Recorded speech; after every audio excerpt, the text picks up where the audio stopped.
خدمت گزار رہے ہیں ہم سبھی. ہمارا گھر کے بچوں کے لیے کچھ تعلیم کی باتیں پیش کریں گے.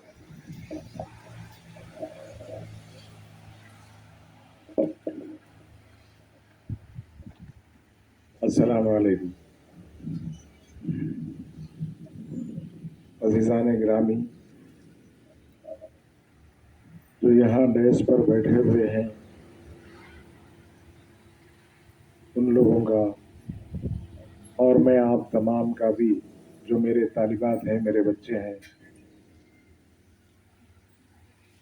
میں آپ لوگوں کا بھی شکر گزار ہوں. سب سے پہلے میں اللہ تبارک و تعالیٰ کا شکر گزار ہوں، پھر بعد میں ان تمام لوگوں کا شکر گزار ہوں جنہوں نے ہمارے ملک کو آزاد کرانے میں اپنی جان کی قربانی دی، اپنی مال کی قربانی دی، اپنی اولاد کی قربانی دی. پھانسی کے تختے پر چڑھ گئے، پھانسی پر لٹک گئے. اس ہندوستان کی آزادی کے لیے وہ لوگ اپنی جانوں کی جو قربانی دیے ہیں، ایک ایک خون کا خطرہ بھی ان کا ضائع نہیں ہوا، بلکہ وہ لوگ آزادی دلا کر رہے. آزادی کا مطلب کیا ہے؟ آزادی کا مطلب آدمی غلط راہ روی اختیار کرے، کسی پر ظلم کرے، کوئی پوچھنے والا نہیں، وہ تو آزاد ہے. کسی کو ستائے اور کسی کا حق چھینے، اس کا نام آزادی نہیں ہے. آزادی کا مطلب یہ ہے کہ ہم جس ملک میں رہتے ہیں، اس ملک کے ہر چھوٹے سے چھوٹے آدمی سے لے کر بڑے سے بڑے آدمی تک ان کا ہم احترام کریں، ان کے ساتھ ادب سے پیش آئیں، اور ان کا جو حق بنتا ہے ہم ان کا حق ادا کریں، اور ہمارے اس وطن کو سرسبز و شاداب رکھیں. ہر ایک کے ساتھ ہمارا پیار و محبت کا جذبہ جو ہوتا ہے، ہم اس کو ایک دوسرے کے لیے بانٹیں اور سیدھی راہ چلیں. غلط راہ روی ہرگز نہ چلیں. غلط راہ روی کا نام آزادی نہیں ہے. آزادی ادب، احترام، صحیح طریقہ اور زندگی گزارنے کا ایک بہترین اصول، اور اس زندگی کو دوسروں کے کام میں آنے کے لیے اگر کوئی استعمال کر رہا ہے تو وہ آزادی ہے. اپنے حق کے لیے، غیروں کے حق کے لیے، دوسروں کے مظلوموں کے حق کے لیے، اور وہ لوگ جو یہاں پر جو ہے نا بالکل مجبور اور محتاج ہیں، ان لوگوں کی خوشحالی کے خیال سے جو آدمی جد و جہد کرتا ہے، صحیح طریقے سے جد و جہد کرتا ہے، کسی کے دل کو ٹھیس نہیں پہنچتی.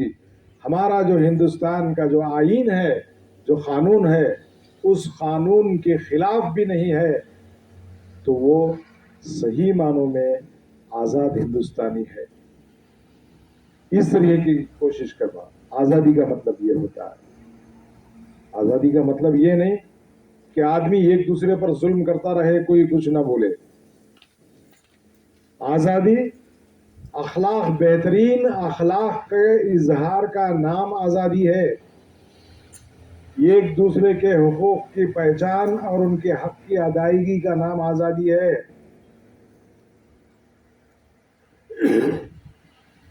ایک دوسرے سے پیار و محبت کا نام آزادی ہے. تو عزیز طالبات، ہندوستان میں جب انگریز حکومت کر رہے تھے، ان کے خلاف جو لوگ لڑے، ہمارا ملک ہم کو چاہیے، یہاں انگریزوں کی حکومت نہیں ہوگی، یہ ملک ہمارا ہے، یہاں ہماری حکومت ہوگی، ہمارے حقوق ہوں گے، ہمارا اختیار ہوگا، اور ہماری زندگیاں جو ہے نا صحیح راہ روی پر جو ہے نا ہم لوگ چلا سکتے ہیں. ہم مل جل کر رہتے ہیں. ہمارے اندر دوسرا آدمی جو ہے آ رہا ہے باہر سے اور وہ جو ہے ہم کو توڑ پھوڑ کر کے جدا کر رہا ہے. ایسے کئی جو مظالم ہیں جو ہندوستان کو لوٹا بھی گیا انگریزوں کے ذریعے. انگریز ہندوستان کی دولت لوٹ کر بھی لے کر گئے, لوگوں کو غلام بنا کر ان سے کام لیتے رہے, جانوروں کے جیسا سلوک کرتے رہے. تو ایسے موقع پر ہمارے ہندوستان کو آزاد کرانے کے لیے انہوں نے بہادر شاہ ظفر, جو پہلے فریڈم فائٹر آف انڈیا ہے, وہ اپنی سلطنت جب ان سے قید کر کے یہاں سے رنگون لے جایا گیا, ان کے آخری اشعار جب ہم پڑھتے ہیں تو وطن کی جو محبت کا جذبہ ان اشعار میں ظاہر ہو رہا ہے. عمرے دراز مانگ کے لائے تھے 4 دن, تو آرزو میں کٹ گئے دو انتظار میں. کتنا ہے بد نصیب ظفر دفن کے لیے, 2 گز زمین بھی مل نہ سکی کوئے یار میں. انگریز قید کر کے بہادر شاہ ظفر کو رنگون کے جیل میں رکھ دیے تھے. رنگون کی جیل میں رہ کر انہوں نے یہ غزل لکھی, یہ اشعار لکھے. اپنے وطن میں, وطن عزیز ہندوستان میں وہ دفن ہونا چاہتے تھے, یہاں کی مٹی میں دفن ہونا چاہتے تھے. ان کا یہ جذبہ تھا اور ان کی یہ خواہش تھی, ان کی یہ آرزو تھی. لیکن انگریزوں نے جو ہے ان کو رنگون بھیجا. اسی طریقے سے ٹیپو سلطان رحمت اللہ علیہ, جب انگریز میسور کا قلعہ فتح کر رہے, اس وقت میں اس جنگ آزادی میں جو جنگ لڑ رہے تھے ٹیپو سلطان رحمت اللہ علیہ, انگریز قلعہ فتح کر لیے اور چند شرائط اور معاہدوں کے طور پر جو ہے ان کو, ٹیپو سلطان کو اپنے 2 بیٹے انگریزوں کے پاس گروی رکھنا پڑا. اپنی اولاد کو, ملک کے لیے اپنی اولاد کو انگریزوں کے پاس گروی رکھے. تاریخ میں ایسے کئی واقعات ہیں, بہت سارے واقعات ہیں. گاندھی جی کے کئی واقعات ہیں. گاندھی جی کا ایک واقعہ اب ہم ہمیشہ دیکھتے ہیں بچوں, گاندھی جی کے بدن پر 2 ہی کپڑے ہوتے ہیں, ایک کپڑا اوڑا ہوا ہوتا ہے اور دوسرا کپڑا ایک باندھا ہوا ہوتا ہے. ہمارے اس ملک کے جو غریب لوگ تھے, ان لوگوں کو کپڑا بھی پہننے کے لیے کپڑا نصیب نہیں تھا. تو ان لوگوں کو دیکھنے کے بعد وہ اپنے کپڑے جو بہتر انداز سے پہنتے تھے ان کو نکال دیے اور یہ 2 کپڑے لگا دیے بس. اور ایک بار گاندھی جی کا ایک واقعہ بھی مشہور ہے کہ آزادی کے بعد وہ ٹرین میں سفر کر رہے تھے, ٹرین نکل پڑی, ٹرین کے دروازے میں کھڑے ہو گئے, کھڑے ہو کر دیکھ رہے تھے اپنے ملک کو, بڑے خوش ہو رہے تھے. آزادی کی فضا چل رہی تھی, ہریالی, ہری بھری ہریالی, اونچے اونچے پہاڑ, ندیاں, وادیاں, یہ سب مناظر دیکھ رہے تھے. جب وہ دروازے سے اپنے سیٹ کی طرف, اپنی نشست کی طرف بیٹھنے کے لیے جب مڑے تو ان کے پیر سے ایک چپل نیچے گر گیا. تو فوراً وہ دوسرا چپل بھی نکال کر پھینک دیے. بازو میں جو لوگ تھے وہ پوچھے کہ یہ کیوں پھینک دیے؟ بولے اگر کوئی آدمی, کسی آدمی کو ایک چپل مل گیا اور وہ تھوڑی سی کوشش کر لے تو اسے دوسرا بھی مل جائے گا, یہ اس کے کام میں آئے گا. تو عزیز طالبات اور میرے بھائیوں, ان کی سوچ کیسی تھی؟ ایک بہترین ہندوستان کے تعمیر کی سوچ تھی. ان کے جو خواب ہندوستان میں انسانیت بھائی چارگی، ہمدردی، پیار و محبت، ایسی فضا وہ لوگ دیکھنا چاہتے تھے، اتحاد اور اتفاق.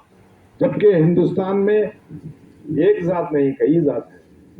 ہندو ہیں، مسلمان ہیں، سکھ ہیں، عیسائی ہیں اور دوسرے کتنی ذاتیں ہیں، اور ہر ایک ذات کا الگ الگ طریقہ ہے، ان کے مذہب کا طریقہ الگ ہے، ہر ایک کا الگ الگ طریقہ ہے. اس کے باوجود بھی ہندوستان میں یہ تمام لوگ ملے جلے ایک دوسرے کو بھائی چارگی کا مظاہرہ کرتے ہوئے، ایک دوسرے سے پیار و محبت کرتے ہوئے، ایک دوسرے کا احترام کرتے ہوئے یہ لوگ نظر آتے ہیں. یہ یہاں کی تہذیب ہے اور یہ ہندوستان کی خوبصورتی ہے. جیسے ہم اس گلدستے میں دیکھتے ہیں، یہ گلدستہ جو ہمارے سامنے ہے، اس میں کئی قسم کے پھول ہیں. ہندوستان ایک بہت بڑا چمن ہے، اس چمن میں بھی کئی قسم کے پھول ہیں.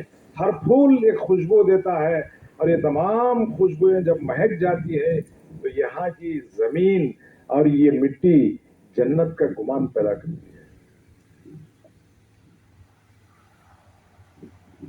میرے عزیز بچوں، جو آج ہم آزادی کا جو دن منا رہے ہیں، انگریز ہندوستان چھوڑ دیے اور ہمارا ملک ہمارے حوالے کر دیے، اور پھر پورا اختیار ہم کو یہاں پر جو ہے نا صحیح طریقے سے، سلیقے سے، قانون اور اصول و ضوابط کے مطابق زندگی گزارنے کا ہم کو جو ہے موقع ملا. بھیم راؤ بابا صاحب امبیڈکر نے جو قانون لکھا ہے، جو آج ہندوستان کا یہ آئین ہے، ہم اس پر جو ہے، ان دستوروں پر جو ہے ہم عمل کر رہے ہیں اور اسی کے مطابق ہم چل رہے ہیں. اسی میں ہمارا امان ہے. ہم احترام کرتے ہیں. یہ چیزیں جو ہے ہماری آزادی کی ہیں. عزیز بچوں، میں امید کرتا ہوں کہ ہندوستان کی اس خوبصورتی کو، اس بھائی چارگی کو، ہزار برائیاں اگر اس میں داخل ہو کر اسے توڑنا چاہتی ہیں یا اس کو خراب کرنا چاہتی ہیں، تو ہم آگے بڑھ کر ان کو پیار و محبت سے ان چیزوں کو نکالیں گے اور پیار و محبت کی فضائیں پیدا کریں گے، اور یہاں مل جل کر جو ہے ایک دوسرے کے ساتھ بھائی چارگی کا معاملہ کریں گے. میں انہی چند الفاظ کے ساتھ اپنی تقریر ختم کر رہا ہوں. واخر دعوانا الحمدللہ رب العالمین.